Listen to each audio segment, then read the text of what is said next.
I trusted him with everything, my secrets, my family, my heart. But Logan betrayed me in the most devastating way imaginable. He turned my loved ones against me, weaponized my private thoughts, and left me broken. Every word he whispered was a lie, every smile a trap.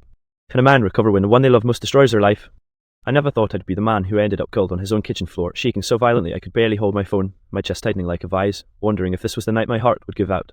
But that's where Logan left me, literally and metaphorically, after the final act of cruelty he seemed to orchestrate with surgical precision. It started with a text message. Not from him, but from my sister. Why would you let Logan show everyone those screenshots? My stomach dropped. I called her immediately, my voice cracking. What screenshots? What the hell are you talking about? She hesitated, which told me everything before she even spoke. He's in a group chat with Mum, Dad, Aunt Rachel, even Uncle Thomas. He sent the messages, private stuff he said to him, things about our family, stuff he trusted him with. He twisted it all. He's making you look God. He's making you look like a monster. I remember the sound I made. It wasn't human. It was like someone had kicked all the air out of me at once. I scrambled to open my phone, and there it was. Screenshots, carefully chosen, edited to strip away all context. Logan had dug into years of private conversations between us, the ones where I'd vented after fights with my parents, the ones where I admitted my fears, my doubts, my weakest moments. And he'd packaged them like a weapon, sending them to my entire family in one massive detonation. In one screenshot, I saw words I vaguely remembered. I don't know how much more of this controlling crap I can take. But Logan had cut off the part where I said I still loved him, that I just needed space. In another, I saw, sometimes I feel like Mom doesn't even love me. What he conveniently left out was that it was after she missed my birthday dinner 3 years ago. But none of that mattered now. What mattered was the narrative Logan had spun around those fragments. His caption above the screenshots read, I can't stay silent anymore. I need you all to see who my name really is. This is what he says about you when he thinks no one else will find out. This is the man I've been protecting you from. I swear to God, I almost vomited. My hands were trembling so badly I dropped my phone onto the tile. My family wasn't just disappointed, they were furious. My mom had written, Is this true? How could you say these things about us? My dad, You've always been ungrateful. Now I see the truth. And the worst? My sister. I defended you for years, and you've been trashing us behind our backs. Every word was a dagger. I called Logan, my heart pounding, my throat raw. He picked up, calm as ever, his voice cold smug. You did this to yourself, he said. I just showed them who you really are. Logan, you twisted everything. I screamed. You ripped things out of context, you're destroying my family. He chuckled. He actually chuckled. Maybe next time you'll think twice before disrespecting me, or them. Actions have consequences, sweetheart. I collapsed against the kitchen counter, gripping the edge so hard my knuckles went white.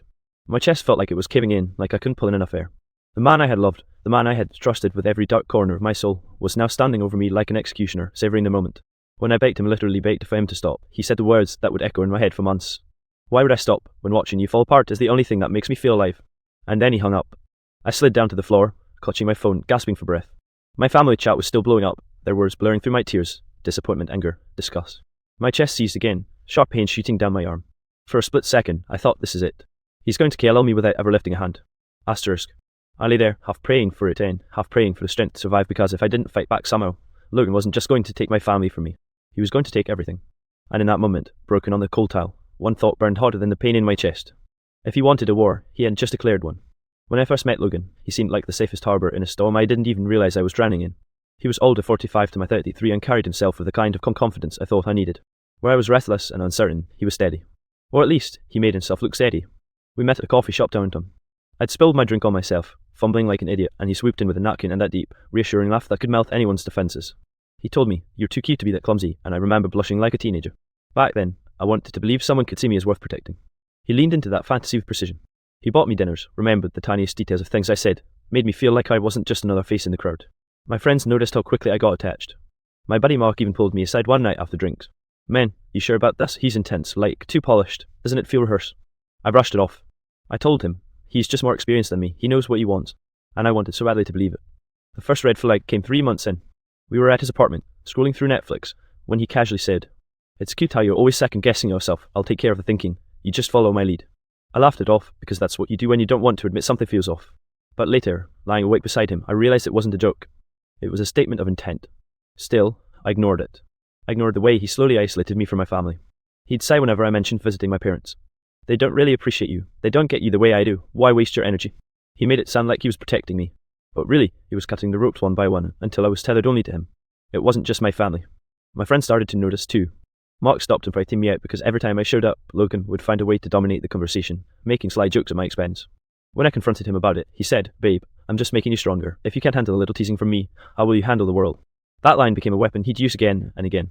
Every time I got upset, every time I asked for basic kindness, he'd throw it back at me. You're too sensitive. I'm helping you toughen up. And I believed him. Because I didn't want to admit the truth, that the man who made me feel so safe in the beginning was slowly dismantling my sense of safety piece by piece. The pressure built slowly. He picked fights over nothing, me leaving a dish in the sink, forgetting to text back quickly enough. He'd escalate until I was shaking, apologizing for things I didn't even do. Then he'd pull me into his arms and murmur, "See, we're stronger after every storm." It was emotional whiplash, and I lived for the highs because the lows were unbearable. Then came the first real crack in the illusion. We were at my sister's house for her birthday dinner. My family had always been a little critical of me, but that night, Logan turned the doubts into doubters. When my dad joked that I still hadn't figured out what I wanted to do with my life, Logan laughed along and said, "Yeah, but at least he's consistent in being inconsistent." Everyone laughed. Everyone except me. On the way home, I told him how humiliated I felt. His response, "If you can't handle a little ribbing, maybe you should grow a backbone." I was just saying what they were all thinking. I cried that night, quietly, so he wouldn't hear. But deep down, a seed of doubt had been planted. Still, I stayed. Because when he wanted to, Logan could be unbearably tender. He'd bring me coffee in bed, kiss the back of my neck, tell me he was proud of me for just being me.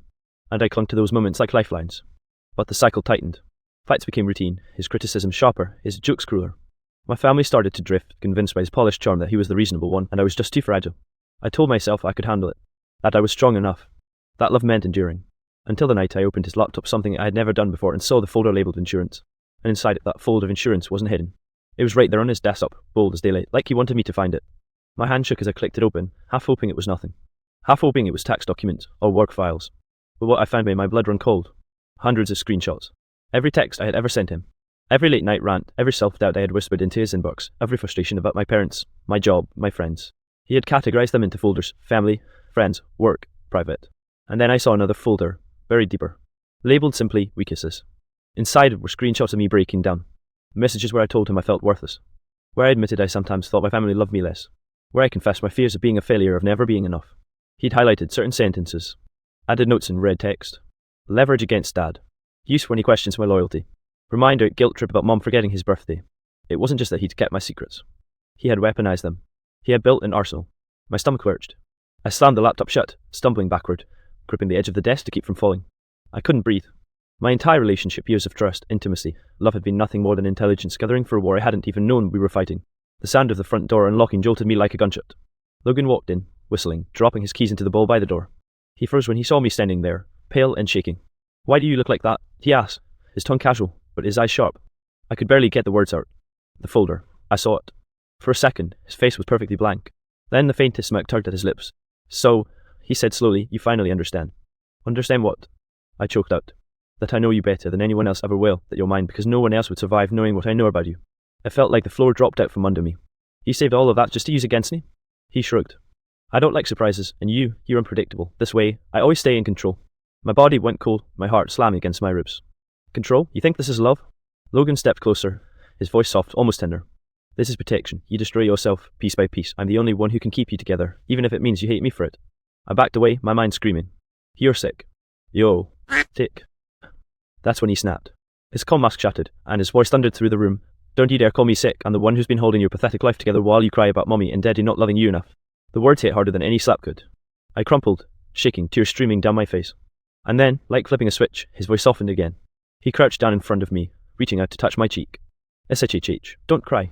You'll always come back to me, because no one else will ever understand you. And if they try..." He leaned in, his breath hot against my ear. "I'll make sure they see the worst of you before they even get the chance." I shoved him away, ran into the bathroom, and locked the door. I could hear him outside, calm again, humming to himself as if nothing had happened. I opened my phone with shaking hands, desperate to warn someone, to tell someone, anyone, what I had just uncovered. But when I went to text my sister, I froze. Because in that moment, I realized he had already sent her things. He had already poisoned the well. And sure enough, when I finally got the courage to call her the next day, she didn't answer. Instead, she texted me. "Logan showed us everything. We don't know who you are anymore." The walls were closing in. Every lifeline I thought I had, family, friends, was already cut. He had been pulling strings for months, maybe years. And the worst part? I realized Logan hadn't even begun to use the most damning things he had saved. There comes a point when you stop being afraid of losing everything because you realize it's already gone. My family had turned against me.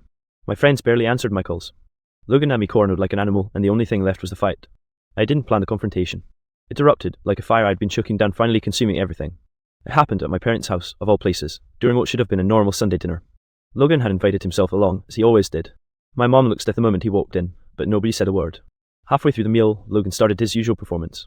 He leaned back in his chair, glass of wine in hand, and said casually, "You know, it's really been hard for me carrying all of my name's burdens. Sometimes I think I know him better than he knows himself." My dad chuckled, awkward but complicit. My sister rolled her eyes. And something in me snapped. I slammed my hand on the table so hard the plates rattled. Enough. You've been poisoning them against me for years, Logan. You keep pretending to protect me, but you're nothing but a parasite. The room went silent. My heart pounded so loud I could barely hear. Logan's eyes narrowed, but his lips curled into the smug smile. Sweetheart, careful. They know the truth now. Do you really want me to open my phone and remind them? Do it, I spat. Show them everything, but this time I'll show them what you've been hiding. I yanked out a flash drive from my pocket, the one I'd filled with the contents of his insurance folder. I had spent nights copying everything, crying as I read the notes he'd written about me like I was a case study, but I knew this was my only chance. I plugged it into my laptop, already set up in the living room. My mom gasped as the files lit up the TV screen. Folder after folder, family. 4 ends. Weaknesses. His notes in bright red, labelling me like an enemy target. I read aloud, my voice trembling but loud enough to fill the room. Leverage against Dad. Use guilt about Mom forgetting his birthday. Exploit sister's protectiveness, turn her against him. Asks. My sister's hand flew to her mouth. My father's jaw clenched. My mother started to cry. Logan rose from his chair, his mask finally slipping. You don't understand. This was for his own good. He's self-destructive. I was helping him. Helping me? I shouted, my voice cracking. By isolating me? By making me hate myself? By turning my family into weapons? For the first time, his composure shattered. His fist twisted, and you roared, because without me, you're nothing. The words rang in the air like a gunshot. My sister flinched. My dad stood, his fists clenched. You don't talk to my son like that, my father growled. But Logan wasn't done. He turned to my family, desperation spilling out. He's weak. You've all coddled him his whole life. I was the only one strong enough to make him face reality. Without me, he'll fall apart again, you know it.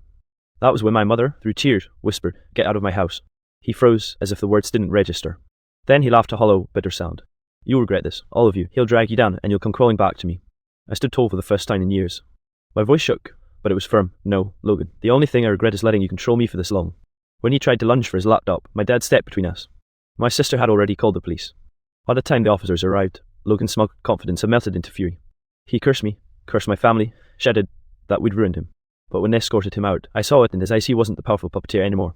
He was exposed, stripped bare. The fallout was immediate. My family, ashamed of how easily they believed him, apologized through tears. My sister sobbed in my arms, whispering, I'm so sorry I doubted you. But the damage was done. My reputation at work had already suffered from rumours he spread. Some friendships never recovered.